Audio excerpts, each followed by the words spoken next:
Thanks for coming back. It's so good to see you again. What we want to do is connect with you, and I know that just watching isn't that's not the only way. We want you to be seen as well. We want you to be engaged. So hit those comments right now and in that chat room on YouTube, and just let people know you're here and what's going on, and maybe even how we can pray for you. If it's a private thing, how we can pray for you, then just go and hit our connect page online. ICC has, we've got Issaquah.cc has got all sorts of places to give, connect, and care. You can register for our upcoming worship services that are in person. We'd love to invite you to our campus. If you've just been watching from a distance, come and join us some Sunday. We'd really love to introduce you to the family. But nevertheless, use this opportunity to get connected with us, as we definitely want to get connected with you. God is up to something in our region right now. We see just just almost horrific levels of conversation and degrading, dehumanizing, demonizing conversation out there. And you know what? The church is meant for more than that.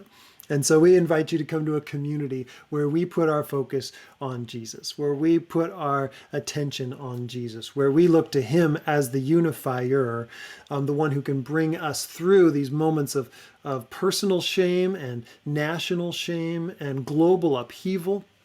Today, as we look at Esther chapter 2, we're going to see how God has a message for us in the midst of what would be pretty degrading situations for ourselves too. So I look forward to having you hang on with us. Let's just start by worshiping Jesus, and then let's get right into the message from Esther chapter 2. My good friend Hillary Lindstrom is going to be leading worship today. She's like a little sister to me, and I've known her for, 20 years. I pray that you're blessed, and ask that you just sing out with her.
Are you the kind of person that likes to be in the spotlight, or do you like to be behind the scenes?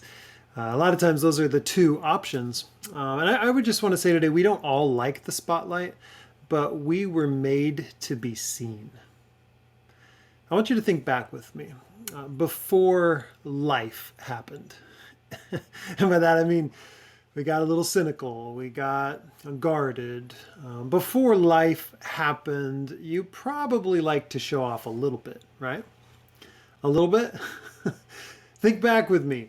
Your paintings, your poetry, your inventions, your sport, your skills, whatever they were, your dance, your song. But again, that was before life happened. Look at the person next to you and say, is that true? Did you ever like that? Did you ever have a painting you were proud of? Did you ever jump really high and want to show that off, or your jump roping skills or something like that? Did you ever? Well, yeah. But that was before life happened. Before the squeeze came, before we felt those pressures. But even still, we all like to get like an opportunity to get dressed up a little bit, right? Maybe not under the scrutiny of the red carpet, but dressing up for a date, or senior pictures, or the school dance, or a holiday ball, or a Christmas work party. Something besides your Zoom work pajamas, right? You and I want to be seen, to be taken seriously. That's actually just another way to say glory. We want glory. We want to be seen and taken seriously, like our life has some weight to it, that it matters. We want to be understood and enjoyed, to be known and to be loved. But for many of us, life went in another direction. And for some of us, that happened really early on, where your dreams were crushed. Your highest dreams now kind of lay on the carpet. For some of you, that was 2 years old, 3 years old. That was at the separation of parents. That was at that comment on the playground, or that was a conversation from an elder in your community, and it just flattened it out. Your glory, that weightiness, that significance was trampled. You tried your humor, and instead of being laughed with, you were laughed at. Maybe you tried something and failed so miserably, and maybe it was a moral failure, or maybe it wasn't.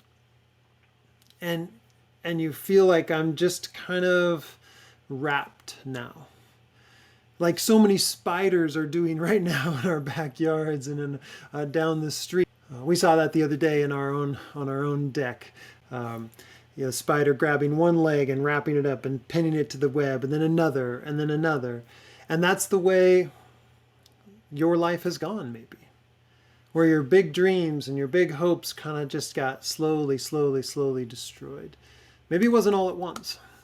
Maybe it was just a slow thing. But then we stay wrapped up by the restrictions that are placed on us by other people. When you lose the quest for glory, weightiness, significance, that's good. And we lose that quest for glory, and we call that humility. But really it's fear. Fear of being known. Fear of having hope. Fear of being so significant that you have to be relied upon. Maybe a fear of being found out. Hiding, though, isn't humility. It's a product of fear and shame. And we've got to go in another direction. We can't stay at the point where we're saying, well, you know what, God can't use me. I'm damaged goods. I can't be loved. People have treated me viciously, and apparently God has just stood by watching. Have you felt that? God, where were you when those things were said to me? Where were you when the damage was done? I've learned that in those moments where the damage was done, that Jesus was there, but that he was weeping. He was there and watching human cruelty. He was there and watching abuse of power. He was there and weeping with us. And I wonder if that's our mode right now. Because if you're asking questions like, how can I be of any worth and significance and value when God appears to overlook me right now? I feel on my own right now with all this stress and trouble I'm going through. You might hear, God works in mysterious ways. And some of you are not enjoying the mystery. Right? Can I get an amen? I'm not enjoying, write it in the chat, or write it in your comment section. I am not enjoying this mystery. Why is this happening to me? Why is this happening to us? God, what could you possibly be doing? And now, we're in a time of global upheaval, a national and personal upheaval. And God appears to be AWOL, absent without leave. But this isn't the first time this has happened. No. No, 2,500 years ago, let me set the context. It was last month in 480 BC, so 2,500 years ago, Xerxes, the king of Persia, brought his coalition, the coalition that was formed in that 180-day banquet we learned about in Esther chapter 1. He brings this coalition and goes to battle Greece, an attempt to conquer the empire and expand his own empire. Beginnings had started with his predecessors, his father, but as this progressed and he went into this series of battles. And in one battle, 2,500 years ago, last month, in Thermopylae, he was met by King Leonidas. Some of you know this story. It's a famous one. The 300 Spartans. And he meets his match and is turned back.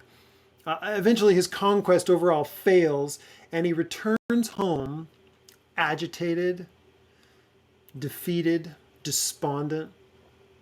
And he starts to think about his former wife, Queen Vashti. Oh, what a beauty she was. And oh, why don't I have her again? Oh yeah, my associates, my aides, the people who were supposed to help me direct my thoughts, they had me kick her out, and he's missing her. But then he gets distracted by this other proposal. And that's where we pick it up in Esther chapter 2.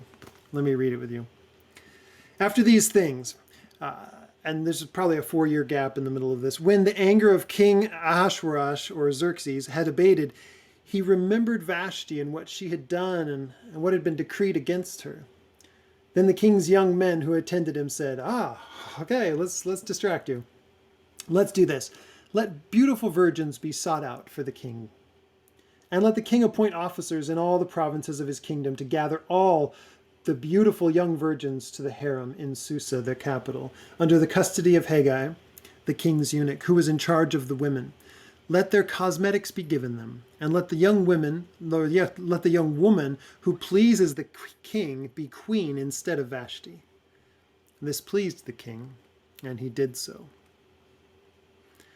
Now, there was a Jew in Susa, the citadel, whose name was Mordecai, the son of Jair, the son of Shimei, the son of Kish, a Benjamite, who had been carried away from Jerusalem among the captives, carried away with Jeconiah, king of Judah, whom Nebuchadnezzar, king of Babylon, had carried away. He was bringing up Hadassah, that is Esther, the daughter of his uncle, for she had neither father nor mother. The young woman had a beautiful figure and was lovely to look at. And when her father and her mother died, Mordecai took her as his own daughter. So when the king's order and his edict were proclaimed, and when many young women were gathered in Susa the citadel in custody of Haggai, Esther was also taken into the king's palace and put in the custody of Haggai, who had charge of the women. And the young woman pleased him and won his favor. And he quickly provided her with cosmetics and her portion of food, and with 7 chosen young women from the king's palace, and advanced her and her young women to the best place in the harem. Esther had not made known her people or kindred, for Mordecai had commanded her not to make known. And every day Mordecai walked in front of the court of the harem to learn how Esther was and what was happening to her. Now when the turn came for each young woman to go into King Ahasuerus, after being 12 months under the regulations for the women, since this was the regular period of their beautifying, 6 months with oil of myrrh, and 6 months with spices and ointments for women. When the young woman went into the king in this way, she was given whatever she desired to take with her from the harem to the king's palace. In the evening she would go in, and in the morning she would return to the second harem in the custody of Shashgaz, the king's eunuch who was in charge of the concubines. She would not go in to the king again unless the king delighted in her, and she was summoned by name. And when the term came for Esther, the daughter of Abihail, the uncle of Mordecai, who had taken her as his own daughter to go into the king, she asked for nothing except what Haggai, the king's eunuch, who had charge of the women, advised. Now Esther was winning favor in the eyes of all who saw her. And when Esther was taken to the king Ahasuerus into his royal palace in the 10th month, which is the month of Tebeth, in the 7th year of his reign, the king loved Esther more than all the women. And she won grace and favor in his sight more than all the virgins, so that he set the royal crown on her head and made her queen instead of Vashti. Then the king gave a great feast for all his officials and servants. It was Esther's feast. He also granted a remission of taxes to the provinces and gave gifts with royal generosity. So that's our text. And this is the difficult situation Esther finds herself in. This is the dark side of the empire. Oh, sweet King Xerxes, just looking for a wife. No. The king has twice now shown that his power is up for grabs by those around him. He is weak in that way. He's holds absolute power, of course, and he's allowed others with their own agendas to decide what he will decree. They get rid of Queen Vashti, and now they're going to manipulate him to kind of soften his heart and to help him with his sexual needs, right? To manipulate. They know how to manipulate him, and now they're using him. That's the picture of Xerxes, Ahasuerus, that we get in this passage. He's not such a great character of lots of intentionality and worthy of respect. He's actually kind of laughable, right? And the girls are brought into Xerxes' harem. They lived under the care of these eunuchs who supervised their care, right? And the eunuchs basically did this. They prepared them for sex with the king, who then used them and disposed of them. Marian Taylor writes this. She calls this the perfected institutionalization of rape, in which the king's will is the only will. And that effectively restored the king's sense of control. Okay, I can always just use women to feel better. I mean, you could probably gloss over the story and just say, oh yeah, it was like a talent show. It was a lovely thing. But after one night in the king's bed, these women, all the women, were returned to the harem of concubines, right? And Karen Jobes talks about this. She says they would spend their life, the rest of their life, in luxurious but desolate seclusion, hidden away. You didn't please the king enough. You're damaged goods now. But cheer up, you have all the pleasures of the kingdom, except for you have to live like a widow, basically. You'd never leave the harem to marry or return to your family. You wouldn't even see the king again unless he asked for you by name. Your children would be conceived by the king in these unions. They were raised to serve the king in positions of authority in the kingdom, but not ever an heir to the throne. That's what you get for one night with the king. And so this isn't a glorious American Idol talent show. This is more like a really disturbed Bachelor, show, or more like the Hollywood casting couch. If you want this role, if you want to not live in desolation, this is what you have to do. So a seriously broken, messed up situation. Where is God? Is he at work? Is he standing by? And of course, in the book of Esther, we see nothing except for behind the scenes how God might be working. And there's hope here. There's hope here. But allow me to interject with a current situation that's happening. There's a lot of money on the east side, and a lot of people living like the kings of old. And domestic abuse is happening at alarming rates. I'm part of conversations in Issaquah and in Sammamish where wives are almost kept like concubines. They're abused and kept in this power control because the husband is making money, and after all, he makes the decisions, and of course the men aren't faithful to these women, and so there are cycles of abuse and emotional poverty, even in areas of wealth. You might have an opportunity to be a listening ear to one of these people. Women of ICC, as you love your neighbor, you may get to be the listening ear. That leads to freedom and healing as you engage people and find out what's really going on in their life and in their story. I want to highlight our two characters right now, Mordecai and Esther, and see what we can take from them. So Mordecai is introduced as a Jew, someone from Judah, and he would be, this is the term Jew described kind of all the Hebrews during that period, anybody from anywhere in Israel, even though that would be from Judah specifically, where the name Jew comes from. His name is actually kind of a Hebrew form of the god of Babylon, Marduk. And we see that Mordecai is now in the citadel in Susa, where the palace is that Xerxes, Ahasuerus, is reigning from. And we see some pretty interesting things. He serves at the gate, which means he's one of the royal officials.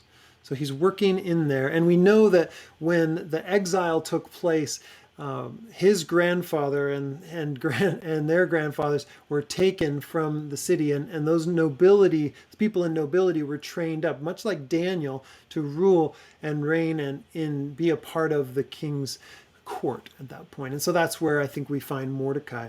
But there's an interesting picture. He's said he's basically a king of, or a son of Kish, a Benjaminite, which is the same as Saul.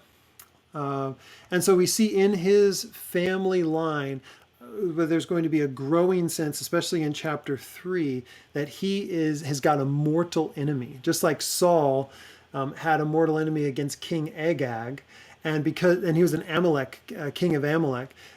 Agag in 1 Samuel 15, if you want to go look that up, is the center of a long-standing war between those who would be from the line of Agag and those who would be from the line of Saul. And so we'll see that in the next chapter.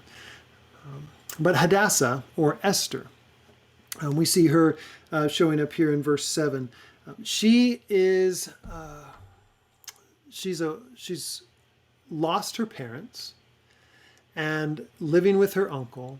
We don't know anything about how they were raised as Jews and what their thoughts were going into this. We do know that all the while in those that have left Persia, and those that have left and gone back to Israel and to rebuild the temple, they had a whole nother story going on of purification and let's get right back to the Bible, right? And let's build the temple and let's worship Yahweh and let's throw away idols and let's purify. And here we have Esther, almost all alone in Persia, living her life.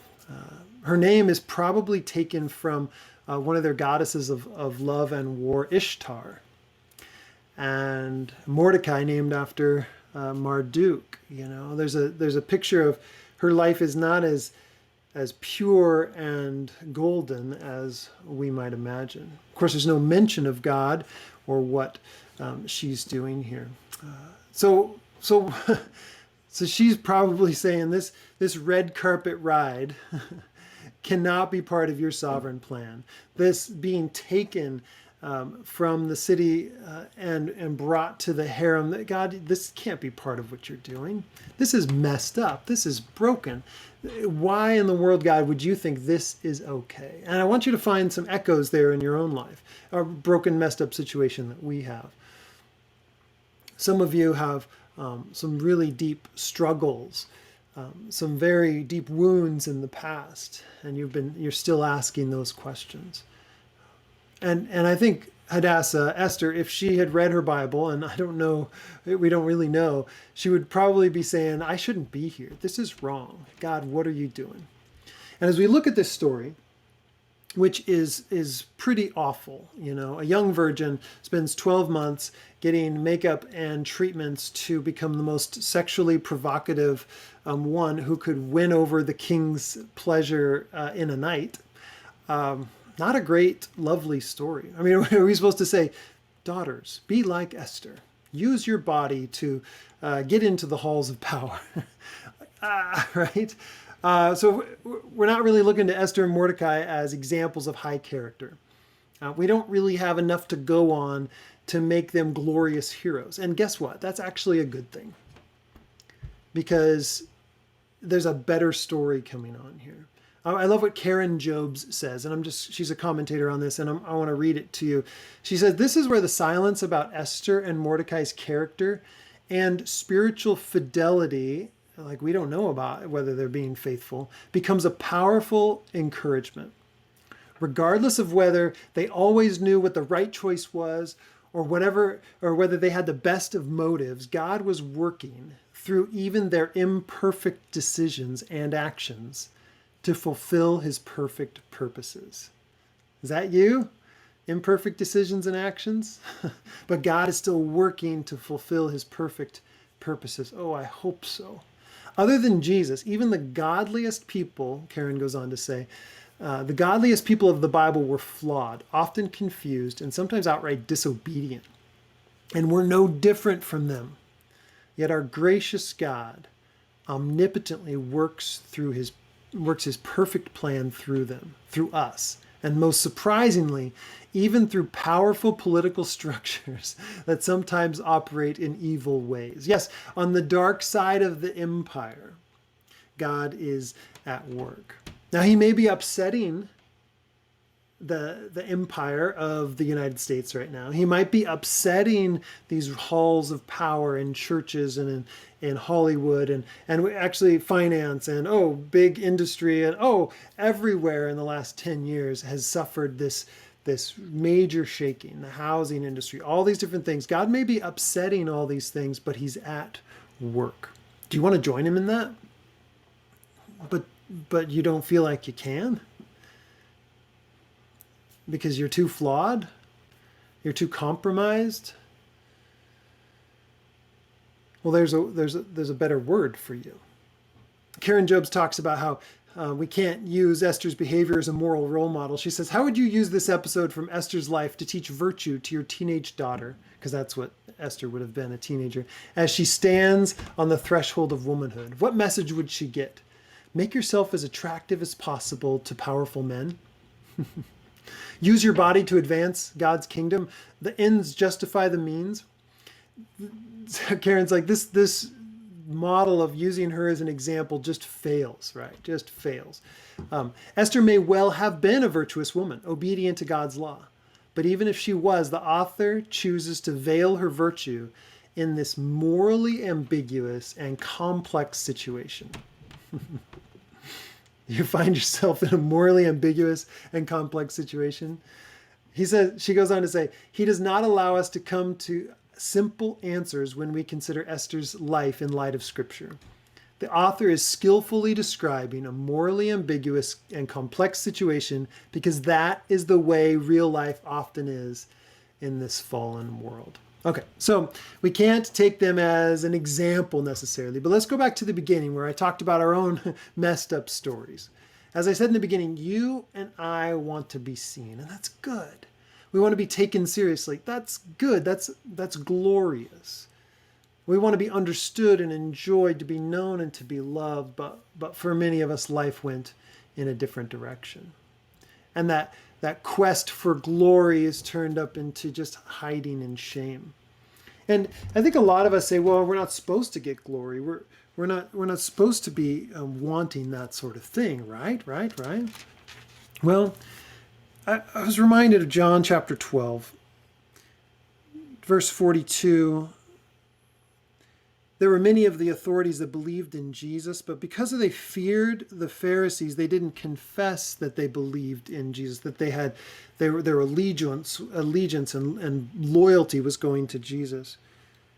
They didn't do it because they were afraid and they didn't want to be put out of the synagogue. They were living in a structure that kept them wrapped up pretty tight too. And it says, for they loved the glory that comes from man. Okay, so that's obviously put here, the glory that comes from man, that's right out. But it says, they love the glory that comes from man more than the glory that comes from God.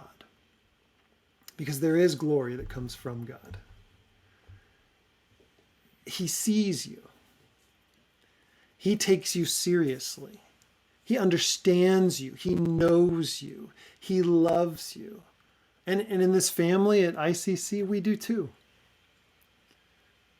You know, our shame keeps us hiding, but Jesus is calling you out. Our faults keep us paralyzed, but Jesus frees us with his forgiveness. Our past is full of regrets, but Jesus leads us to glory. So what you've done and what's been done to you leaves you paralyzed sometimes, hidden with fear and regret. I get it. I'm like that too. I close my eyes and think about things I said, things I did, and I just shake my head. I'm like, oh man, what a mess. And so what you've done and what's been done to you can leave you paralyzed, can keep you wanting to stay hidden out of fear. Not humility, but fear and regret. But God doesn't operate like that. He can use the broken. He can reclaim the used, the discarded. And in Jesus we find our glory. So shame hits us all. And when you don't know where to hide, I've got an advice for you. Hide in Jesus. As the scriptures say, be found in him. For in him is our glory. In him is our freedom. In him is our forgiveness. God is up to something. And yes, even in your life, he knows what you're going through and is calling you out to him. Would you come to Jesus? As we come to our time of communion, I want to be vulnerable with you.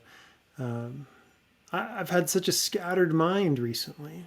I've had didn't know when I pray, like, where do I focus? Pray about what? There's a million things. And I was at a retreat, prayer conference, and I was just praying about that. Jesus, give me a focus. Like, what's my focal point? What's the deal? And I was in a church building, and I look up, and there's the cross. Wow, the old rugged cross, right? The emblem of suffering and shame. And yet, in the New Testament, it's shown to be the time of exaltation. He is lifted up on the cross. That's his enthronement. Oh, enthronement on the cross. And as we think about what Jesus has done for us, he's taken our shame, right? Right? He's taken our shame. The things that have been done to us, the things that we've done, he's taken our shame. He bore all that weight to the cross. That's something to think about. That's something to ponder. That's something to focus on.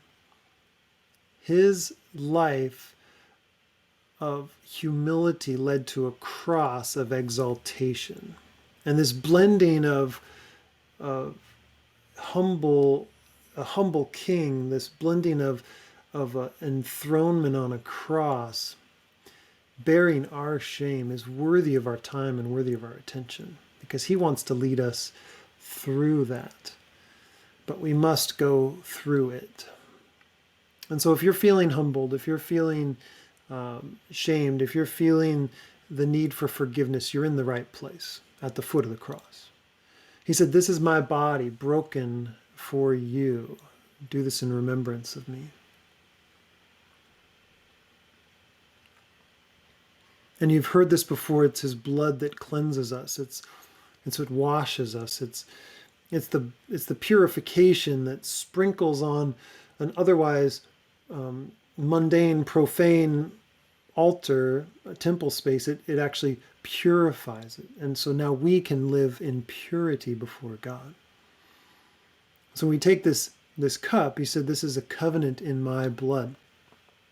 And this is what removes our shame. So today you can be found in him. Oh, Jesus, we drink to you. We want to be found in you, to find the glory that you meant for us, you meant for humanity, to find it in you. Oh, Jesus, at the cross we find our life. In sacrifice we find our freedom, and we worship you. You are worthy, worthy, worthy, the Lamb that was slain, worthy to receive honor and glory, and we worship you.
Well, I sincerely hope that our time together has helped you capture an image of how Jesus sees you, that you don't feel invisible anymore.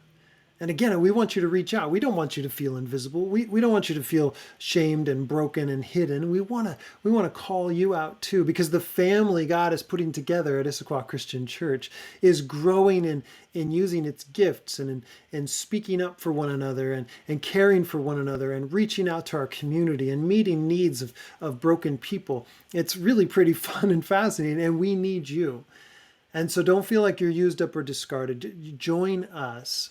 because God has a story to live through you, and he's excited about that, just as we are too. So may God richly bless you until we meet again. Maybe we could meet at an on-site service coming up. I'm hoping that if we can max out our service times, then we'll just do a second service and be able to connect with you that way too.